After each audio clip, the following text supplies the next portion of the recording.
noches a todos. Espero se encuentren muy bien. Si les parece, digo, no soy sacerdote, pero me gusta siempre iniciar con una oración cuando vamos a participar. Entonces, si nos podemos poner de pie. En nombre del Padre, del Hijo, del Espíritu Santo. Amén. Padre nuestro que estás en el cielo, santificado sea tu nombre. Vénganos tu reino, hágase, Señor, tu voluntad, así en la tierra como en el cielo.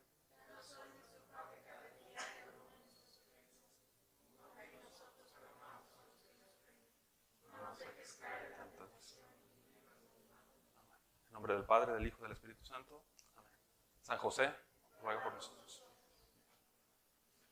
Me gustaría iniciar con un par de aclaraciones, ¿no? Primero, de repente, les digo porque algunas personas me dijeron, ¿por qué la plática se llama virilidad cristiana, no? A muchos de ustedes no les sonará extraño, pero hay a quienes sí no la relacionan generalmente con una condición humana. No la voy a mencionar, pero ya algunos han de imaginar a qué me refiero cuando escuchamos la palabra virilidad, ¿no? Siempre hay que acudir a la fuente, ¿no? Siempre hay que ir a los principios. Entonces, la palabra virilidad, en el sentido que la utilizamos en la plática, es en su sentido etimológico, perdón. Viene de un gramema latino que es vir. Vir quiere decir varón. Y curiosamente, la palabra virtud tiene el mismo origen, ¿no? Entonces, las dos palabras están relacionadas con los varones. Entonces, adelanto. ¿Qué quiero decir? Que vamos a hablar de dos varones virtuosos, para empezar, ¿no? Y tiene una característica, justo en el mes de San José, yo los relaciono evidentemente con nuestro Señor Jesucristo, pero en pequeñito, ¿no? El momento que ellos vivieron lo relaciono con la vida de nuestro Señor Jesucristo, obviamente en su proporción humana. Hay que recordar que solamente Dios es el único que solamente es bueno y todos los demás podemos participar de la bondad de Dios, ¿no? Parecernos un poquito a Dios por la participación.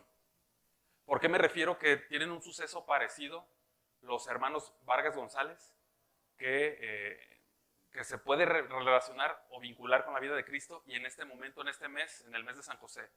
Pues porque, bueno, San José es uno de los santos más grandes y más cercanos a Cristo, pero también ha sido durante mucho tiempo de los más ignorados. ¿Por qué? Porque se enfrenta ante un suceso enorme, ¿no? Que es la encarnación del mismo Dios. Entonces, comparándolo, pues se eclipsa un poco la figura de San José. Algo parecido, pero en pequeñito, repito, le pasa a los hermanos Vargas González, ¿no? ¿Por qué? Porque se les conoce generalmente por que el beato Anacleto González Flores, líder moral de la resistencia religiosa en México por la libertad religiosa, fue detenido, apresado en su casa. Y generalmente por esto es por lo que se les conoce. Así como la figura de San José, también la figura de los Vargas González ha sido un tanto silenciada, y es tan silenciada que es difícil encontrar textos que hablen de ellos. Es muy difícil, ¿no? Encontrar textos que hablen de ellos. Hay siempre muy pequeñas reseñas.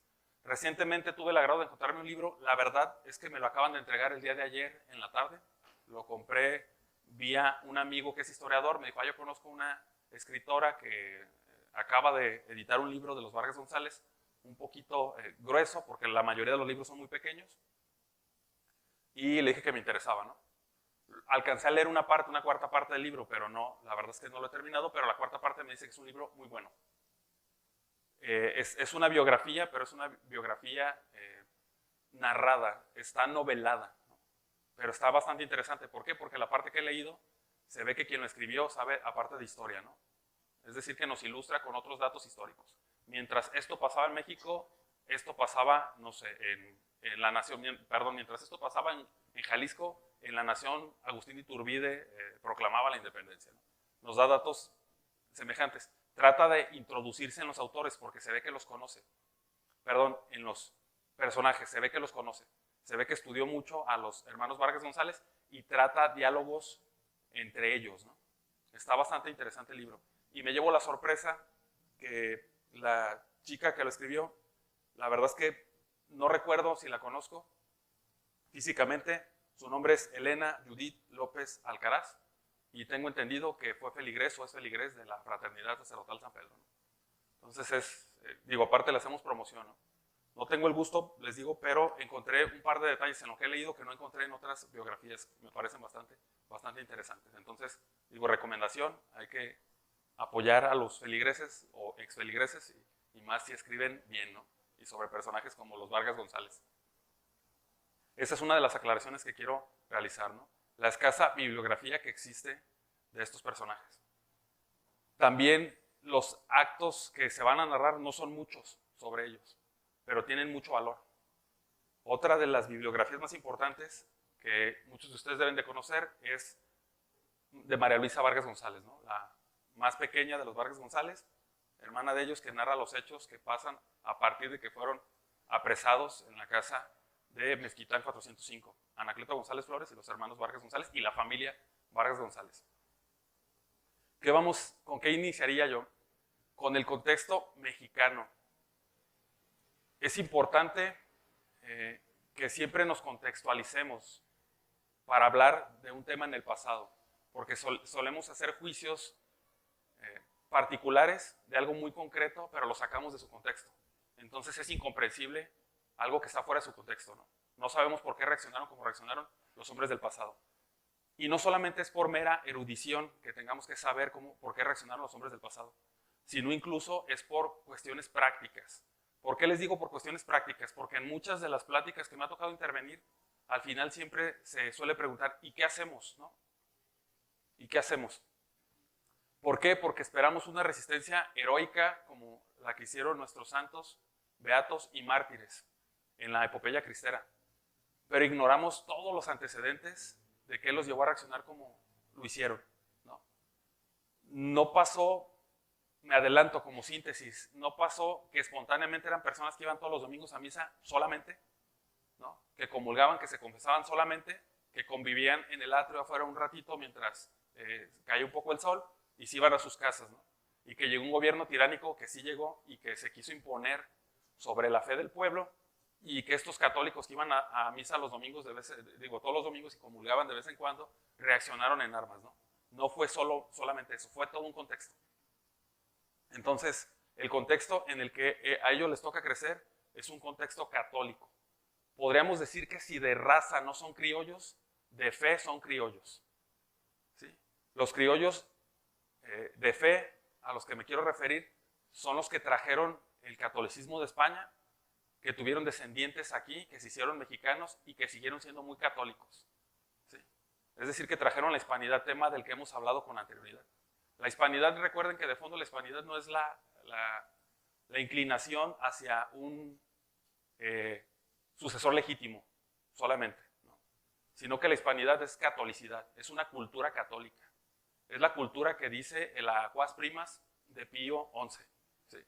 Que Cristo reine en todas partes, no nada más como metáfora, sino que verdaderamente reine en la sociedad. En ese tipo de sociedad crecen los Vargas González. De una familia así vienen los Vargas González. No son comprensibles ni Ramón ni Jorge sin el contexto de toda su familia. Hay un dato interesante. En el siglo antepasado, a finales del siglo antepasado, el primer obispo de Colima se llama Melitón Vargas Gutiérrez. Es tío abuelo de los Vargas González. Es decir, que viene de una familia devota, ¿no? Devota y que entrega gente al sacerdocio, ¿no? Toda su familia estudian los nombres de los antecedentes. Donde más encontrarse antecedentes de su familia desde tatarabuelos es precisamente en este libro. Tienen nombres de santos. Entonces, da la muestra de cómo pensaban las familias de la antigüedad, ¿no? Trae incluso datos de cuándo fueron bautizados los abuelos, los bisabuelos, ¿no? Y todos son bautizados a los días de haber nacido. Algunos el mismo día después de haber nacido. No se esperan para juntar para el festejo, como se hace en la modernidad, ¿no? El festejo no es más importante, era más importante el sacramento. Entonces, eso da manifestaciones de qué tipo de cultura es la que tenía México en ese entonces. Y de qué tipo de cultura reacciona cuando le tocan el corazón de la fe. ¿Sí?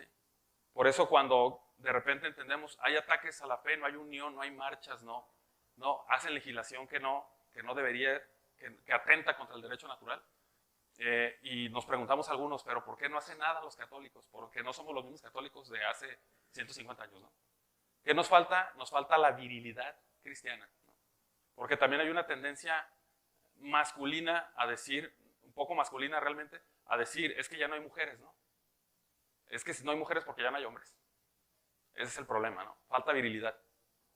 Bueno, después de este autorregaño que me estoy haciendo a mí mismo, ¿sí? Entramos con los Vargas González. Jorge, el más grande de los dos mártires de los que vamos a hablar hoy, se llamaba Jorge Ramón Vargas González, ¿no? Su segundo hermano, el otro mártir más chico que él, se llamaba Ramón Vicente Vargas González. Es decir, eran dos Ramones. Aparte de ser dos mártires, de venir de la misma familia, eran dos Ramones. Costumbre extraña, pero bueno, es un dato un tanto curioso. Jorge nace en 1899, un 22 de septiembre. Y Ramón nace el 21 de enero de 1905. Es decir, tenía una diferencia de 6 años de edad, uno de otro. ¿Sí? Fue una familia de 11 hijos, 11 integrantes. Hijos de don Antonio Vargas Ulloa, médico en Agualulco del Mercado.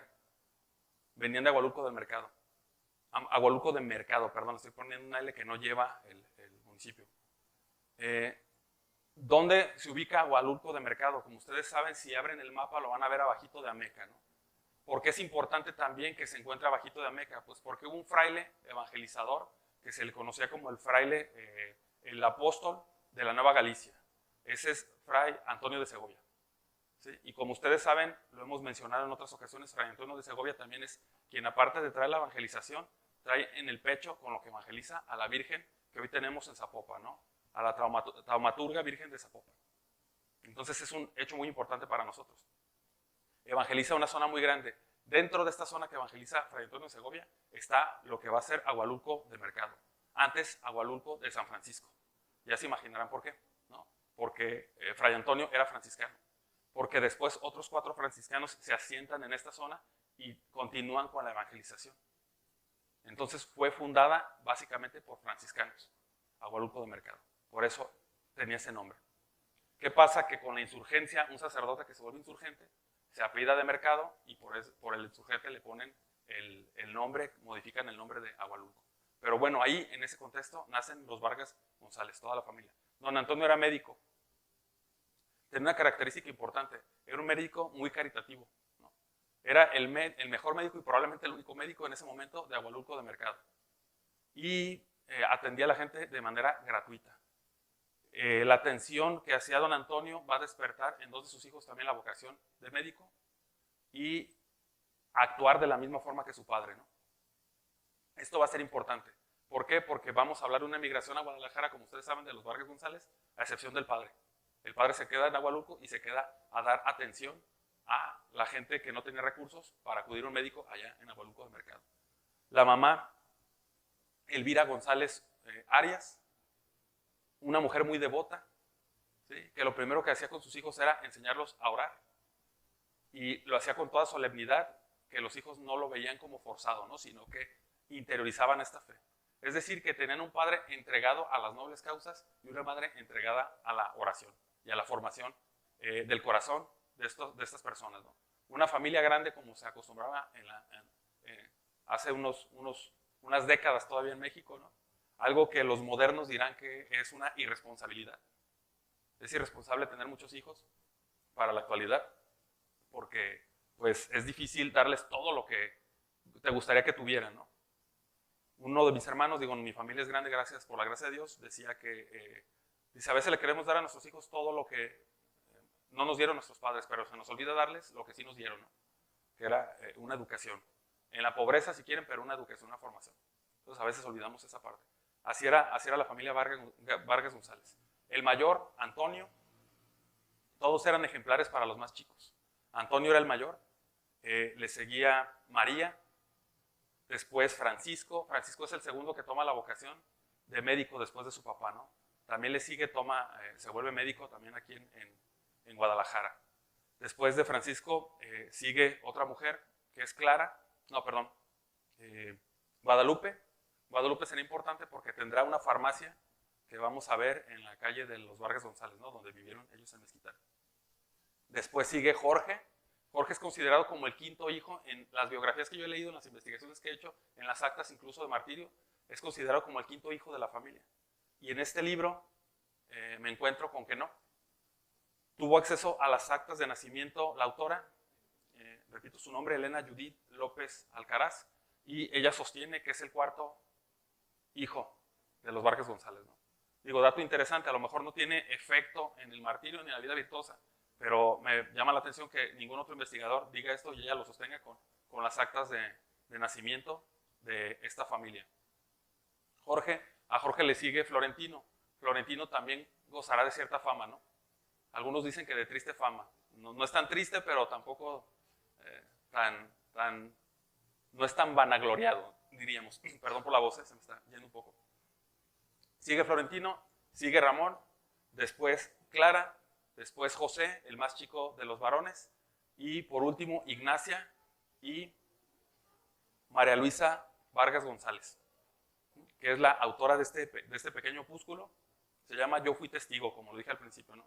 ¿Por qué lo escribe? Porque ella fue testigo de, pues evidentemente, de la vida interna de esta familia y de cuando fueron apresados, cómo fueron apresados y cómo vivieron el aprisionamiento. Y algo muy importante que acabo de mencionar, ella platicó con su hermano Florentino, ¿no?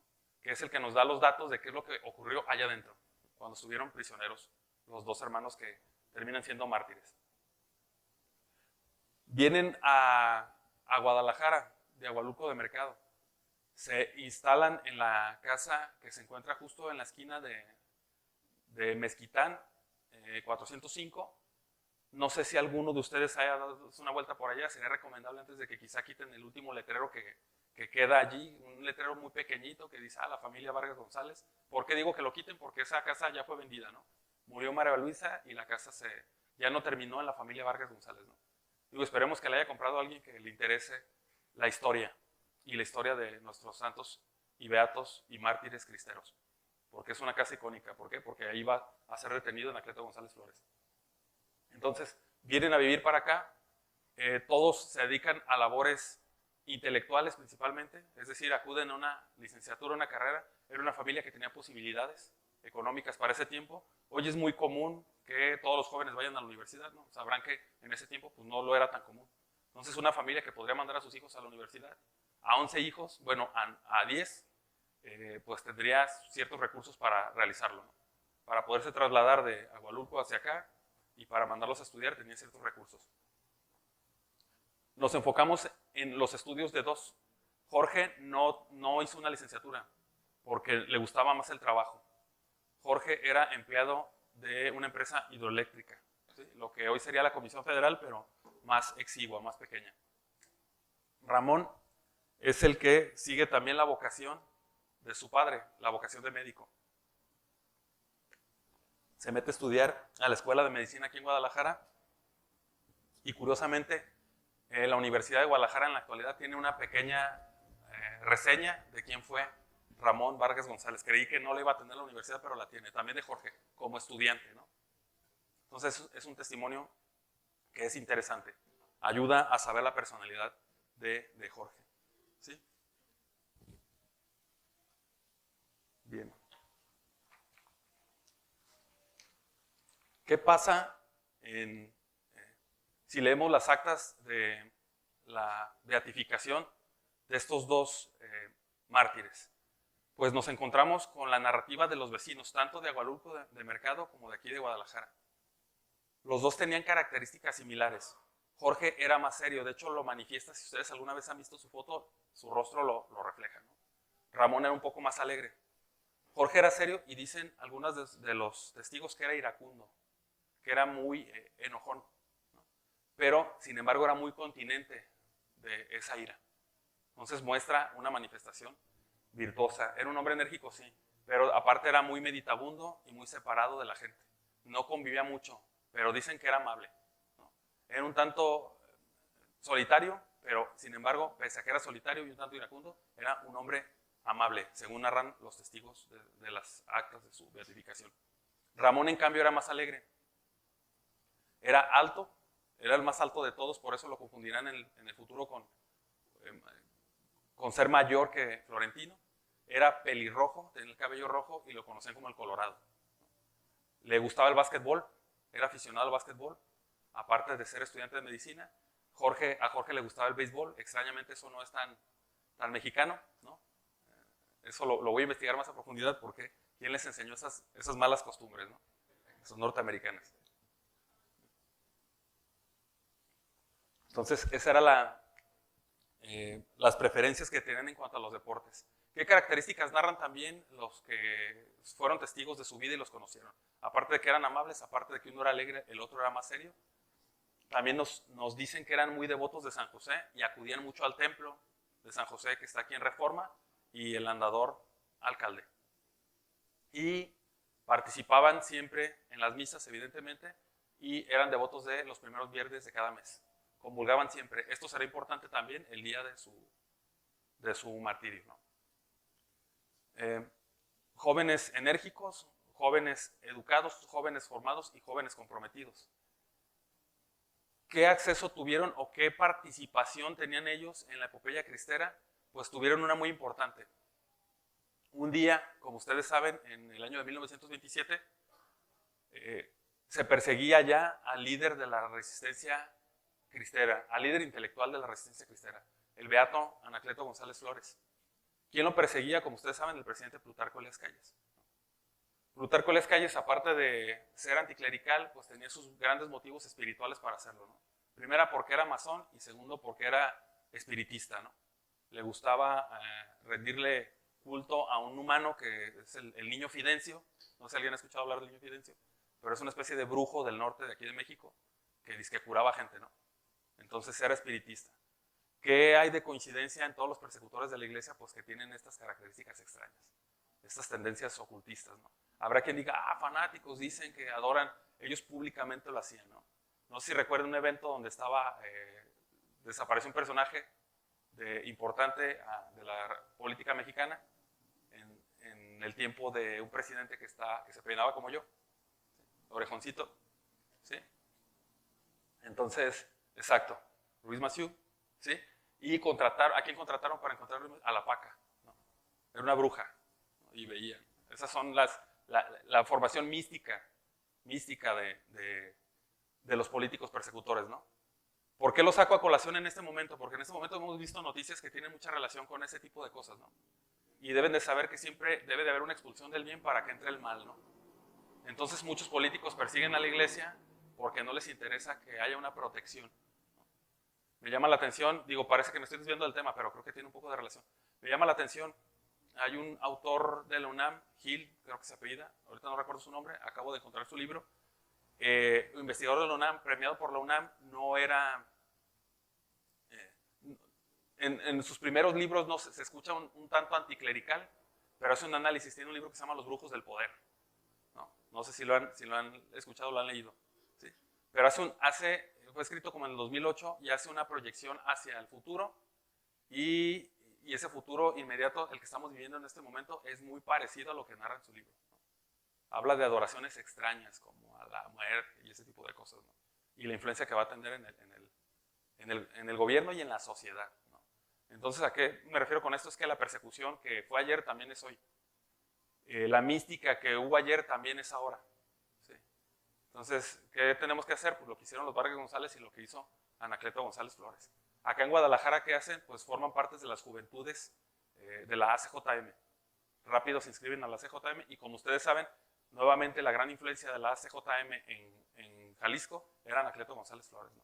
Él primero fundó la Unión Popular y después cuando exportan la ACJM para acá, la ACJM cuenta con la estructura que ya tenía la Unión Popular de la que formaban parte los Vargas González.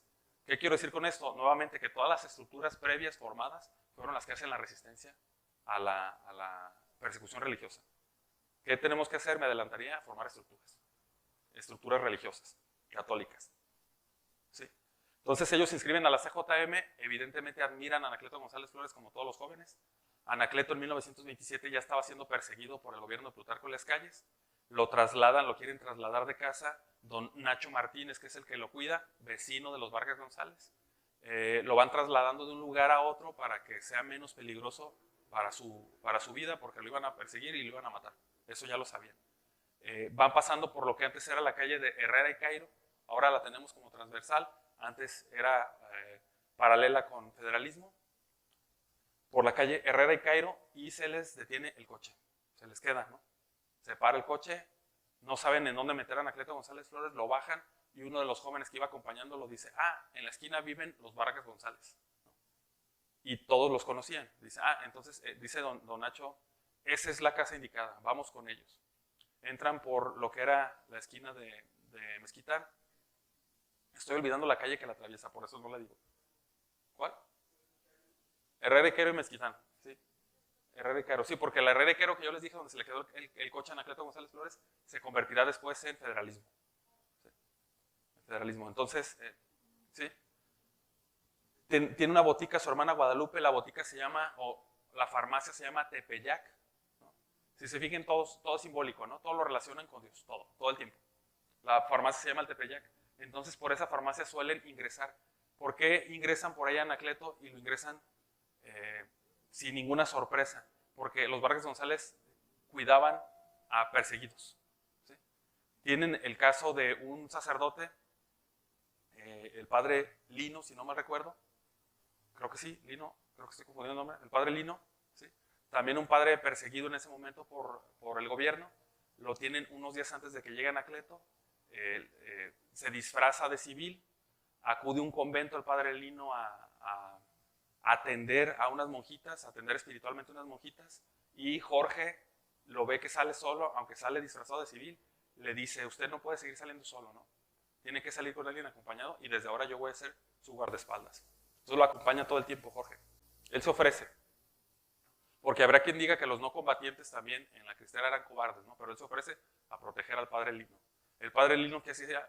Pues con la familia se volvió parte integrante de la familia, lo querían mucho, oficiaba en un rincón de la casa, entonces le apodaban San Lino. Jorge era principalmente el que le decía San Lino, ¿no? Otro personaje importante, ¿por qué? Porque el padre Lino va a convertirse en obispo de Sinaloa después. Entonces llegan a tener la corona de obispos, ¿no? Es importante. Lo protegían a él. Le llega una orden al padre Lino de la arquidiócesis del obispo, que tiene que irse de la casa de los Vargas González. Entonces se retira. En ese momento es cuando llegan, se descompone el coche de Anacleto, llegan con Anacleto, le piden a los Vargas González que lo reciba, lo reciben con gusto. Narra María Luisa que toda la familia estaba sorprendida porque habían tenido sacerdotes, habían tenido líderes perseguidos, pero no habían tenido al mismo jefe de jefes, ¿no? En el sentido católico. ¿Sí? Es una frase que suena media como a corrido, pero no me estoy refiriendo a eso. En el sentido católico. Entonces tienen allí a Anacleto. Lo tienen unos días, le dicen don José. Recuerden que Anacleto se llama José Anacleto González Flores, pero lo conocen como don José. No le dicen Anacleto para no evidenciar su nombre. No sale mucho de la casa Anacleto, dice que se la pasa ahí dando vueltas, pero es en el lugar donde se siente más libre. ¿Por qué digo esto? Porque posteriormente empezaron a catear las casas cercanas al gobierno a los Vargas González, sabían que por ahí andaban, ¿no? Siempre hay quien delate a los amigos, sabía que por ahí andaba, lo buscaban, entonces le dicen que no puede estar más tiempo en la casa de los Vargas González.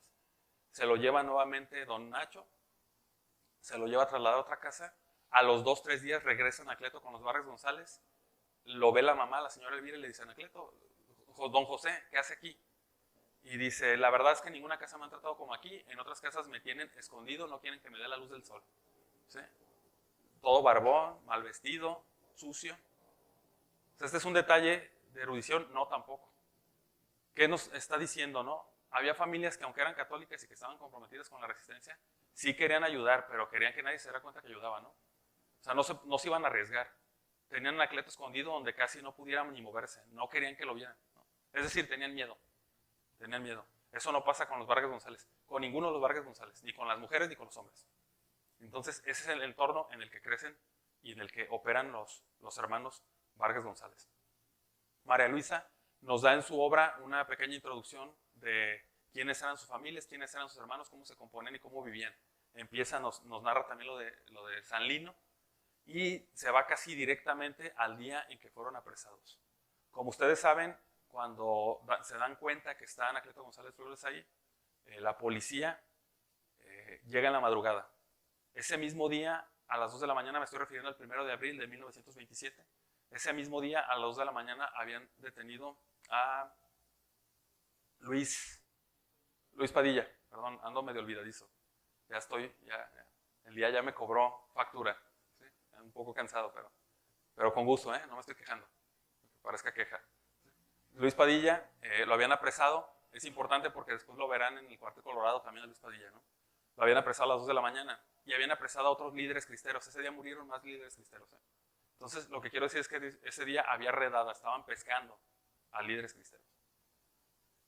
Narra también María Luisa que ellos se van a dormir, que Ramón tuvo una especie de presentimiento, estaba jugando básquetbol con sus amigos ese mismo día, en la noche, y a uno de sus amigos le dice que no tiene ganas de ir a su casa. Dice, no quiero ir a mi casa. Y le dijo, ¿por qué no te quedas en el hospital a hacer guardia? Eran estudiantes de medicina y tenían acceso al hospital. Y dice, no, es que luego mi mamá se preocupa y piensa que algo me pasó.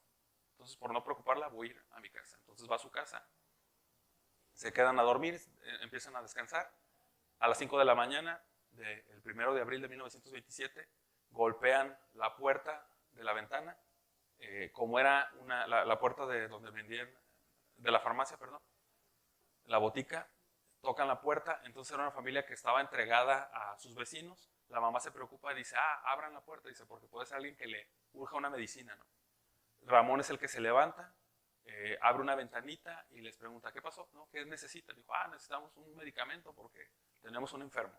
Le da una bolsita por la pequeña ventanita, le cobra y después, cuando quiere cerrar la ventana, saca una pistola y le dice, abre la puerta, somos la policía y están rodeados, ¿no? Entonces Ramón abre la puerta, hace caso, entra la policía, empiezan a invadir la casa, buscan hombres y mujeres. María Luisa narra que es el único dato que tenemos, por ejemplo, de qué le pasó a Anacleto adentro de la casa de los Vargas González, ¿no? Narra que se sorprende a Anacleto, le dicen, don José, ya llegaron, llegó la policía. Le dice la mamá de los Vargas González. Anacleto se sorprende y de repente no sabe qué hacer, ¿no? Se queda perturbado y se mete abajo de una mesa que no tiene mantel, es decir, que como que no estaba pensando claramente, ¿no? A lo mejor estaba dormido todavía, porque se mete abajo de la mesa y la mesa pues no tiene mantel, pues lo iban a ver, evidentemente, no hace por esconderse. Entonces, los hermanos resisten a la policía, no se oponen violentamente, pero se oponen varonilmente, ¿no? Quiere entrar uno de los policías al cuarto de las hermanas que se están cambiando para salir porque estaban dormidas, y Ramón le dice que ese cuarto no va a pasar al policía. El policía le da un cachazo y dice, no vas a pasar de todas formas, no. O sea, mis hermanas están cambiando y hasta que salgan de la habitación puedes. Empiezan a catear la casa, empiezan a revisar, se dan cuenta que Anacleto es el pez gordo, llega uno de los, el jefe de ese piquete de policías de apellido Jarero, le dice, este es el que buscamos, ¿no? Lo agarran a Anacleto y empiezan a agarrar a toda la familia, revisando toda la información. ¿Qué hacen? La mamá de los Vargas González y una hermana, María, si no me recuerdo, se meten en una habitación, sabían que Anacleto tenía papeles importantes ahí y los destruyen, ¿no? Con la posibilidad de que las vieran. O sea, las mujeres también tenían arrojo en esa familia, en esa casa. La policía está un rato ahí, de repente empiezan a sacar a las personas para llevárselos a distintos puntos como prisioneros. Ramón, como les dije, era el más alto y era pelirrojo, la familia no tenía estas características. Sale de la casa, sale caminando, un policía lo ve y lo ignora, se llega a la esquina, ¿no? Y se devuelve. Es decir, que se pudo haber huido y sin embargo se regresó, ¿no? Esto lo lamentará María Luisa en su narrativa, ¿no? Después dirá, pues, Ramón, ¿por qué no huiste? Eras el más joven de mis hermanos, estaríamos ahorita platicando, ¿no? Con el paso del tiempo. Entonces Ramón decide regresar. Los apresan, como les dije, llevan a las mujeres a lo que hoy sería la presidencia de Guadalajara, en un edificio distinto, pero en ese punto. A los hombres, a Ramón y a Jorge, los llevan al cuartel Colorado, los llevan prisioneros. Los encierran en una celda. Cuando llegan a la celda se dan cuenta que en la celda de enfrente estaba Luis Padilla y Anacleto González Flores, prisioneros. Dicen distintas crónicas, como la de Fidel González, que es uno de los cronistas más importantes de aquí, de su causa, de la causa de todos los beatos y de la cristera aquí en México. Tiene 2 librotes así que se llaman Sangre y Corazón de un Pueblo, bastante recomendables, muy buenos, muy documentados, mejor documentados que Jean Meyer y más local, ¿no? Entonces él narra también estos hechos.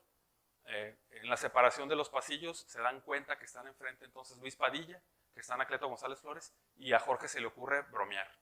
Están prisioneros, le habla a Luis, ¿no? Y Luis voltea y Jorge hace una seña así y les dice, nos van a...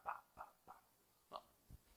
Y Y Ramón lo corrige, le dice, pues no es gracioso, ¿no? O sea, sí nos van a, pero no es gracioso. Entonces lo vas a preocupar más. Y dice, bueno, sí tienes razón. Y baja las manos, ¿no? O sea, ese era el espíritu, ¿no? De los que sabían qué les iba a pasar y era el espíritu que tenían dentro de prisión.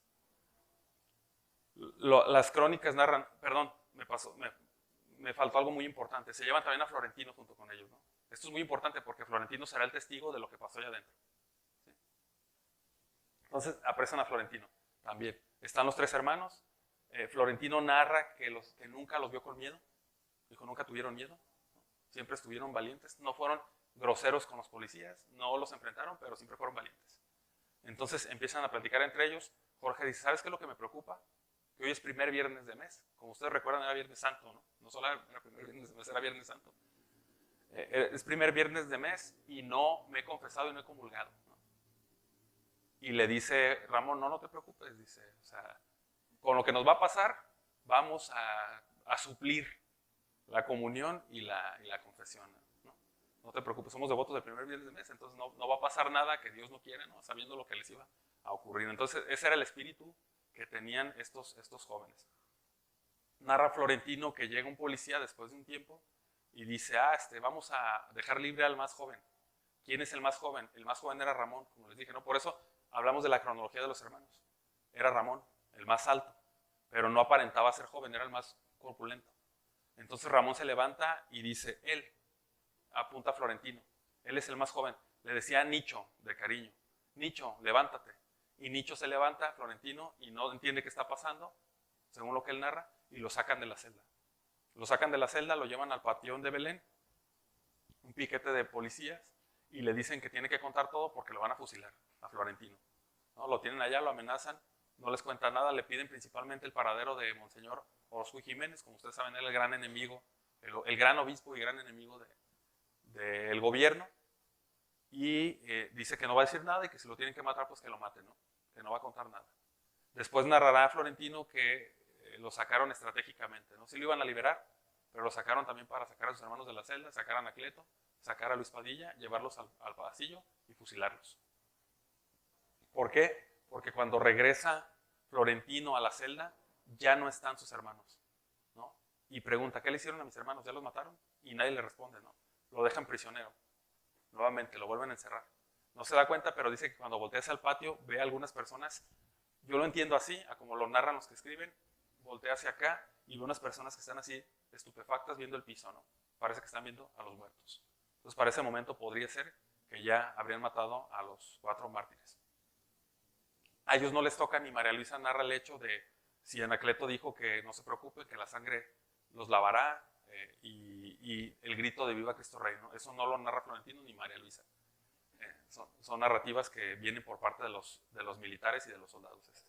Entonces, esto es lo que sabemos como tal de la muerte de los Vargas González, de cómo sufrieron el martirio, cómo fueron congruentes desde el principio hasta fin, y posteriormente, ¿qué pasa? La familia está prisionera, como les digo, cerca de la presidencia de Guadalajara, puras mujeres. Allí está prisionera también la esposa de Luis Padilla. Entonces empiezan a platicar entre ellas. Hay una señora que se llama María Luisa que también está prisionera, que parece que es ser mamá de alguno que también fue apresado esa noche. Es decir, que estaban puras familias de quienes iban a ser mártires y cristeros dentro de allí. Las hermanas estratégicamente le dicen a la más chica, María Luisa, que cuando tenga la oportunidad se salga del calabozo donde las tenía, ¿no? ¿Qué pasa? Que llegan por esta señora María Luisa, de nombre María Luisa, le dicen que va a estar libre, que saque a sus hijas, y María Luisa, la más chica, se hace pasar por una de sus hijas. Va saliendo de la celda y un guardia la detiene y le dice, hey, ¿tú quién eres? ¿Cómo te llamas? Y le dice al guardia, me llamo María Luisa. Como el guardia había escuchado que la señora se llamaba María Luisa y la niña también, se dio por enterado que era su hija. Entonces la dejan salir. Ella narra que lo único que hizo al salir, que empezó a ver la luz y que lo único que hace fue correr por todo el andador Pedro Loza. Corre por Pedro Loza, eran familias que tenían primos por todas partes, ¿no? Aquí cercanos. Entonces corre a la casa de un primo de ellos. Y va y les dice, porque ya todos estaban enterados que habían aprisionado a la familia, pero no sabían dónde estaban. Entonces va y les dice dónde están. Uno de sus primos busca la forma de conseguir un amparo para sacar primero a las mujeres y después ir por los chicos, ¿no? Llegan, sacan a las mujeres, las dejan en libertad, va a buscar a los chicos, nadie les da información de nada. Una señora les dice cuando llegan allá a Cuartel Colorado, les dice que probablemente los van a llevar a México. Dice, busquen el tren porque probablemente los van a llevar a México, porque en México fusilan a los que se llaman de aquí. Entonces van para las juntas, lo que es las juntas acá al sur de Guadalajara, por donde pasa todavía el ferrocarril. Van para las juntas las familias, se juntan las hermanas, la mayor, llevan a la niña María Luisa, María la mayor, María Luisa, y si no mal recuerdo Clara, si no mal recuerdo las crónicas, ¿verdad? No, porque no anduve por allí. Sí tengo mis años, pero no es para tanto, ¿no? Entonces van a buscar al tren y empiezan a gritar, ¿no? Los nombres Ramón, Jorge, Florentino, Ramón, Jorge, al tren. No escuchan respuesta. En eso los alcanza el primo que las había sacado, el que había tramitado el amparo. Llega, se les queda viendo y ellas entienden perfectamente cuando las ven, ¿no? Se quedan pasmadas y le dice María, ya los mataron, ¿verdad? Y él responde, sí, ya están muertos, ¿no? Dice, bueno, pues vamos a decirle a mi madre, ¿no? Todas se ponen de acuerdo para que la mayor vaya a contarle a su mamá qué pasó con los hermanos, ¿no? Entonces, no tenían los cuerpos, pero sabían que ya los habían matado. Llegan con la mamá, la mamá lo primero que les responde en su casa le dice que los encontraron, ya los vieron, ellas se callan y la mamá entiende, ¿no? Dice, ya los mataron, ¿verdad? Dice, sí, ya los mataron. Ok. Entonces dice, bueno, se ponen tristes, llega una tía, le cuentan lo que pasó y la tía empieza a llorar mucho, ¿no? Escandalosamente. Y la mamá la reprende, la señora Elvira. Le dice, ¿pero por qué estás llorando? Dijo, yo ya tengo 2 mártires en el cielo. Perdón. Esa es la familia, ¿no? Esa es la mamá. Entonces, el papá, como les conté al principio, estaba en Agualulco, no estaba aquí en Jalisco. Empiezan a esperar los cuerpos, a que lleguen para hacer su ceremonia luctuosa, para velarlos. Llegan a las 5 de la tarde, llegan solamente el cuerpo de Jorge y el de Ramón. Entonces, la mamá dice, ¿dónde está el de Florentino? Dice, no sabemos. Y la mamá dice, bueno, era el más hablador, probablemente lo enterraron por allá. Así como, ay, pero bueno, qué pantalones de la señora, ¿no? Eso pasa. Pasan las horas, llegan familias, se entera todo el mundo. Ustedes pueden buscar fotografías. Digo, iba a traer fotografías, pero generalmente nunca traigo proyecciones de cómo fue el cortejo fúnebre multitudinario de Anacleto, del vato Anacleto, de Jorge, de Luis Padilla y de los hermanos y de Ramón Vargas González. Llega mucha gente a la casa, empiezan a visitarlos, empiezan a molestar muchos, evidentemente por lo que pasó. Se empiezan a enterar. Se empieza a hacer de noche y a las 9 de la noche llega Florentino caminando, ¿no? Y le dice la mamá, entra y lo saluda y le da gusto, ¿no? A la mamá ver a su hijo, evidentemente vivo. Y los demás, los hermanos también se ponen contentos. Pero le dice, lo primero que le dice es, ay, mijo, debes de ser más bueno, ¿no? Estuvo tan cerca de ti el martirio, pero, o sea, no le dijo te salvaste, ¿no? Sino más bien tuviste la oportunidad, estuvo tan cerca de ti el martirio, ¿no? Entonces, eso es lo que le dice a Florentino. Entonces Florentino sí se queda pensando que debe de ser más bueno, ¿no? Eso lo narrará después, vivirá en Estados Unidos porque es perseguido después de que termina la persecución, se supone, oficialmente es perseguido, se va a vivir a Estados Unidos, queda aquí nada más María Luisa. El papá se entera por telegrama, llega al día siguiente, pero al papá le dicen en telegrama que tiene 2 hijos graves, ¿no? Es una clásica, ¿no? 2 hijos graves. Entonces viene rápido a ver a sus hijos. Cuando va llegando a la casa, ve que los van sacando en los féretros, ¿no? Esa es la sorpresa del papá. Y evidentemente le impacta, ¿no? Y lo que hace es hace la señal de la bendición para sus hijos. Se mete triste a la casa y le empiezan a narrar la historia. ¿Qué es lo que pasó? No, pues pasó esto. Bien.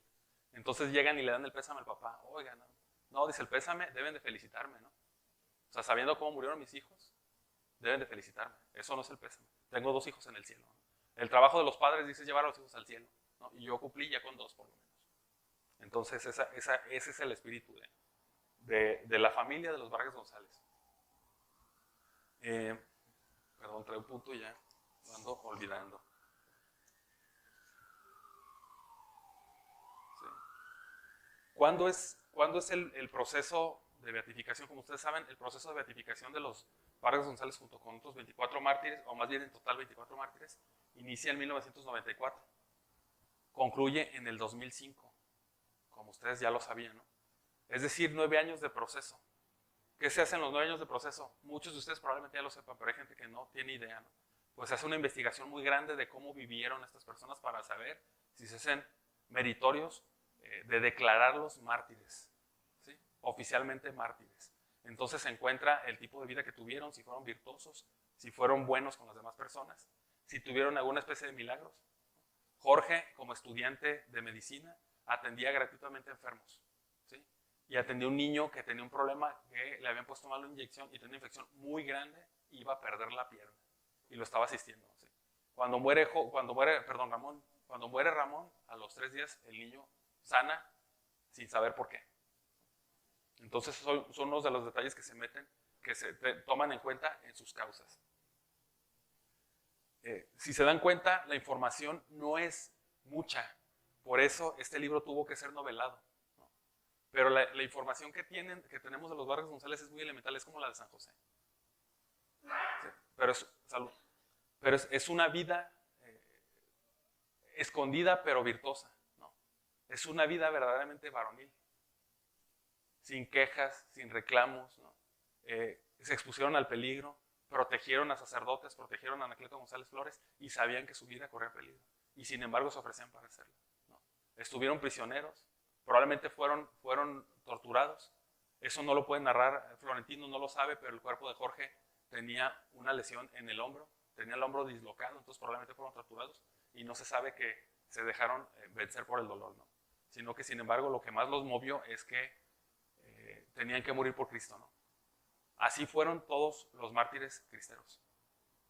Así son los beatos que tenemos ahora en los altares, ¿no? Son el ejemplo de virtud, de juventud y de varonilidad. Vemos las fotos y se ven más jóvenes de lo que parecen. Les digo que Ramón tenía 22 años y Jorge 27. De todas formas es muy joven, ¿no? Para morirse siempre es muy joven. Entonces, ¿qué me gustaría resaltar de ellos? Que siendo tan pequeños en el ámbito público, político, fueron tan grandes en el ámbito religioso.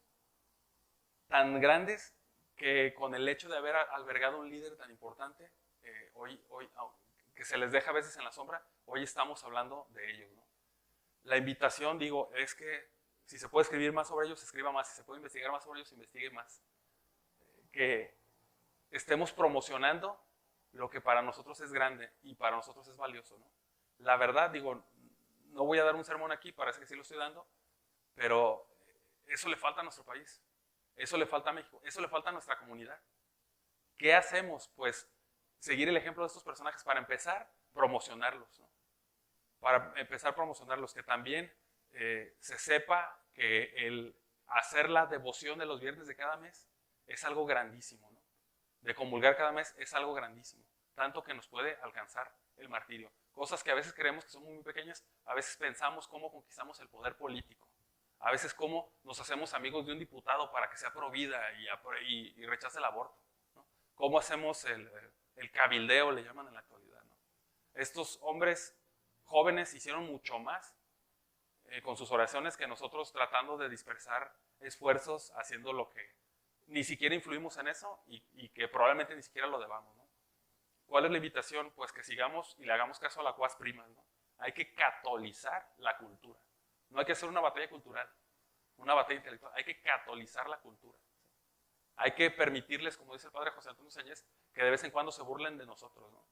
Hay que darle hay que sufrir vergüenzas por Cristo, dice el padre José Antonio Sáñez, ¿no? Hay que decirle, sí, sonríe que Dios te ama, aunque se burlen de nosotros, ¿no? Aunque se burlen de nosotros. Entonces, digo, mi invitación es solamente esa. La hago también para mí, ¿no? No es una invitación aleccionadora. Cada que leo o aprendo algo de algún mártir, me trato de recordar a mí mismo lo que debo de hacer. Por eso digo estas palabras, para después comprometerme y tratar de seguirlas, ¿no? Entonces, la invitación es esa. Si alguien tiene alguna aportación, alguna pregunta, alguna duda que quiera que le aclaremos o que le hagamos más grande la duda, ¿no?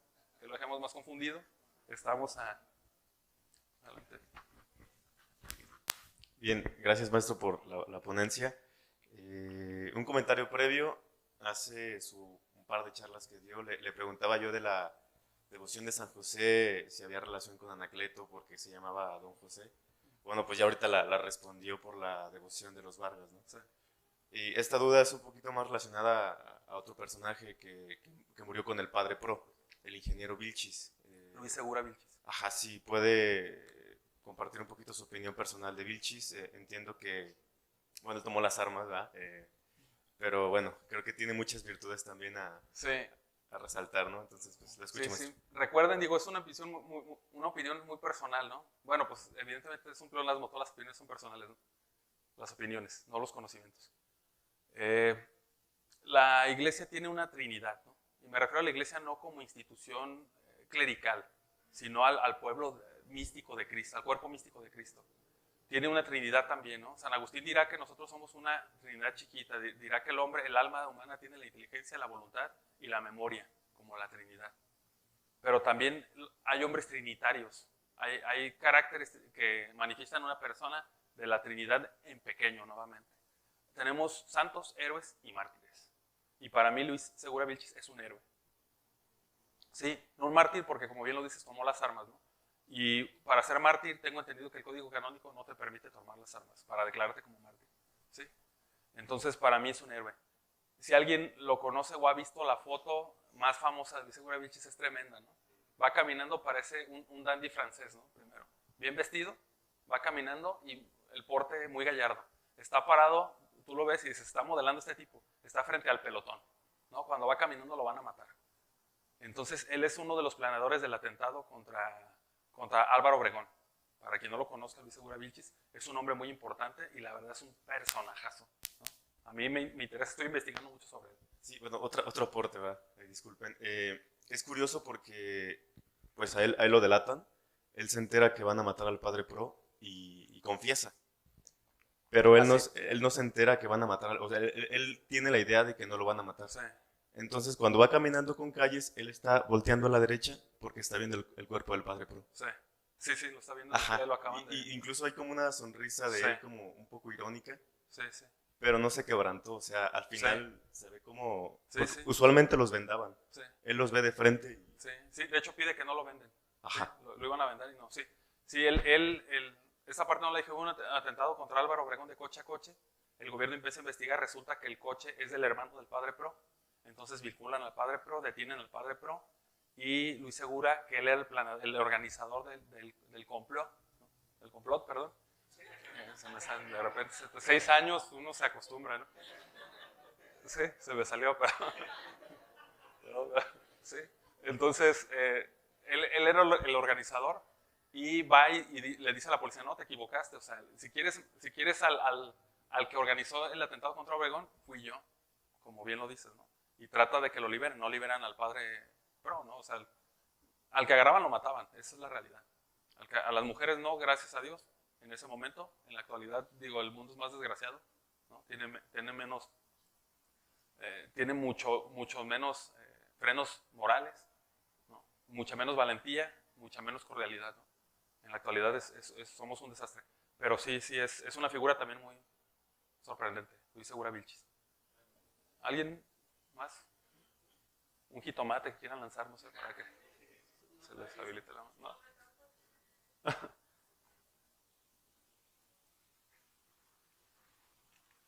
No recuerdo en qué libro, pero hay otra versión de que están las mujeres detenidas y entonces llegan los cuerpos de los Vargas, de Anacleto y de Luis Padilla, sí. Y entonces los mismos policías impiden que la mamá y las hermanas, sí. O sea, era otra entrada, sí era ahí en la presidencia, sí.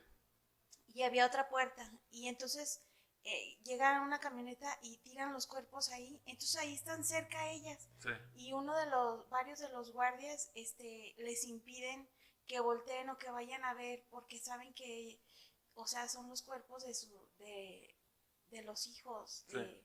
de la señora lo narra María Luisa, pero no estuvo segura que eran los cuerpos. O sea, dice que ella vio que dejaban cuerpos ahí en la presidencia, pero que un guardia que se portó muy amable, también dice eso, se portó muy amable todo el tiempo con nosotros, vamos a salir por esa puerta y que le pide a la mamá, por esta no, pero dice que le pide con un... O O sea, no como una imposición, sino incluso como con tristeza. Sí, de Dice, que no los permiten ver. Sí, porque dice, a lo probablemente vio el rostro de alguno de ellos y lo vio en nosotros, ¿no? O sea, probablemente vio el parecido. Pero esa es una conjetura que hace María Luisa. Sí, no lo afirma, pero sí. Y la casa donde se fue corriendo María Luisa es la que está que también pertenecía a los Vargas González, es donde está, ay, no me acuerdo la calle, pero es una casa rosita ahorita, que ahí vivían ellos, ¿No es donde estuvo escondido Monseñor Orozco y Jiménez? Que ahorita es un hotel, un restaurante. No, estamos buscando esa casa de Monseñor, porque cambiaron los nombres, los números de sí. la numeración. Pero la casa de ellos, ahí también vivía, por eso lo supe, porque vivía la madre Lupita, la que viene a los campamentos. Okay. Y ella es de las madres del apostolado y dice que tuvo compañeros que eran pues de los Vargas González, Descendientes de ellos, y entonces ellos les dijeron, ahí es que donde ella vivía, porque ella vivió en esa casa, ahí vivían los familiares y varios de los Vargas se hicieron religiosas y sacerdotes. Ajá. Sí, hay un mundo de historia, ¿no? Hace no mucho mi hermano que está allá atrás, gracias por venir, dio una plática de Miguel Gómez Loza. Ah, sí. Y acudieron sus nietos, ¿no? Sí. O sea, la verdad estuvo bastante interesante. Nietos de Miguel Gómez Loza. Entonces, por ahí todavía hay historia cristera, entonces hay que anunciarla para que salgan todos los datos que no conocemos, ¿no? Sí, de hecho, este sábado pasado fue el homenaje del beato Miguel Gómez Loza y tuvimos la gracia de ir. Entonces fueron los nietos, otros que no conocíamos, la bisnieta, y también muchos de los cristeros o de la Guardia Nacional tienen muchas ideas o sea, ya vamos tarde a los 100 años de la gesta cristera, pero tienen muchas ideas. Pero sí hay que hacer algo, nada más, ¿no? Bien, pues muchas gracias a ustedes.